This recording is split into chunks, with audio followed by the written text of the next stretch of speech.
For the Australian economy, the impact has been quite severe. So for example, GDP has dropped about 6.7%, unemployment has spiked up to 7%, and retail sales has fallen 20%.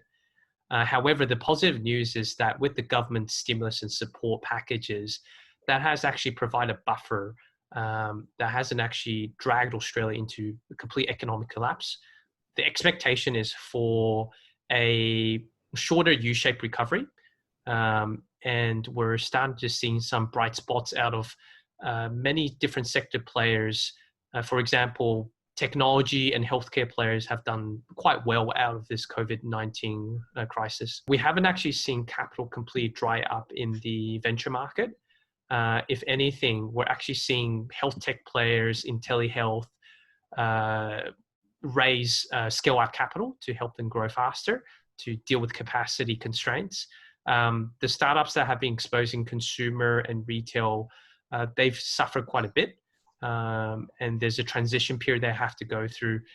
Some will basically not survive this crisis.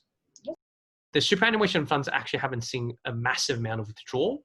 So some superannuation players or pension funds have actually taken the opportunity to increase asset allocation towards private equity, private market, because they see excessive volatility in other parts of the market.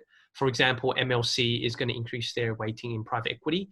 AMP is very bullish on investment grade credit because the Federal Reserve has stepped in to save it.